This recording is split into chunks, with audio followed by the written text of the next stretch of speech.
Hi and welcome to the second show of the year. Now, as we speak, two of our crew members are making their way down the mighty Murray River to the Coorong, and they'll have some fascinating, maybe even frightening stories about the Great River. And so the adventure begins. If you've ever thought about exploring the mighty Murray River, we'll give you a small glimpse of what you can expect on the South Australian side of the border over the next few weeks.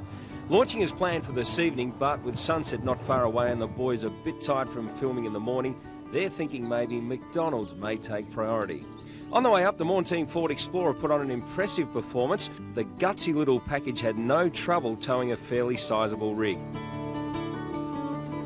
In fact, it wasn't so much the car that had any trouble, it was more the trailer that got bored of being towed. Mate, I think so far the trip's going very, very well. Yeah. If you've ever owned a boat before, you will understand that this kind of minor setback only intensifies the mission. Whilst we had a reasonable toolkit, the tyre not only blew out, but decided to wrap the steel-belted radial firmly around the axle. So as Ian from Swan Reach Crash came to the rescue late this Saturday night, the caravan park informed us to find somewhere else to stay, and the food was seemingly more distant. All the best for the rest of the trip. Have a ball too. The Marina Hindmarsh Island Bayliner finally took a dip at around midnight. The support driver now keen to be home and the crew a bit tired. First light the next morning, the adventure would begin. Renmark is at the top end of the South Australian reaches of the Murray and sits on a large sweeping bend.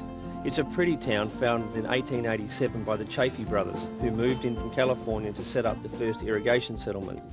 As you approach the main town wharf, a historic paddle steamer, the PS Industry, reminds you of days gone by.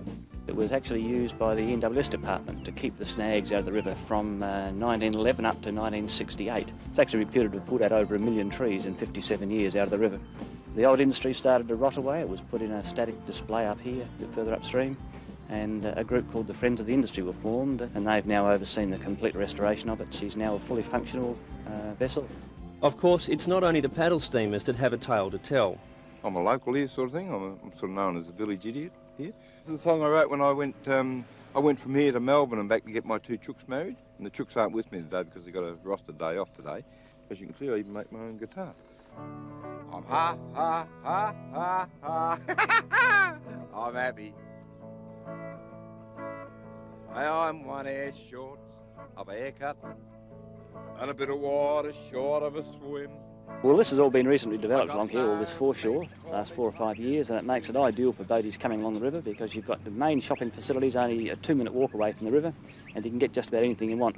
Or the hotel, of course, you want something a bit stronger. It's one of the oldest hotels in the area, and it's the first community hotel that's ever established in the British Commonwealth. The funny thing is, when it was first established, Renmark was actually a prohibition town, so no alcohol was allowed. So one of the tricks, they used to have a lot of set lines across the river to catch the fish, but they'd replace the hooks with the bottles, to keep the bottles cold and keep them out of authorities' view as well.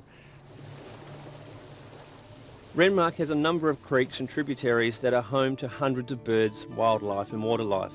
About a minute by water from the main street is the entrance to the Row Row Creek. The Row Row Creek itself is about 30 k's long. It's actually an Anna branch. It's not a creek as such, it's an Anna branch, but you can take power boats up there about 11 kilometres to what's called the Wide Waters.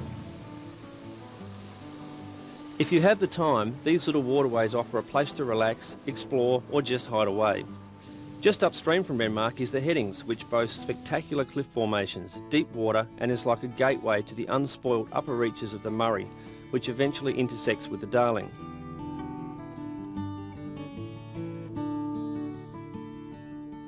As you head down past the caravan park, which is closed after 9:30 p.m, the Paringa Bridge comes into view.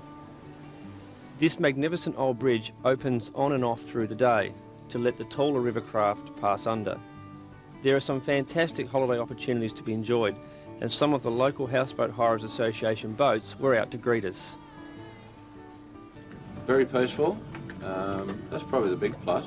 There's a lot of varying scenery. I think it's one of those things that people can just drop out for a week. Just below the Paringa Bridge is Lock 5. The locks in the Upper Murray area are huge, and the height variation between water levels extreme.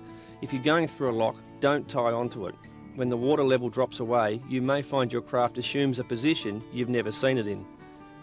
The riverscapes on this side of the lock are superb. Large patches of clean white sand, tall gums and densely wooded banks. There are some shallow areas along the way, But if you follow the main flow of water and hug the outside of the bends, you won't have too many problems. As the boys rounded Settlers Bend, they discovered a rescue in progress with a difference. We'll be back next week to take a look and continue the next leg of the trip to the Murray Mouth.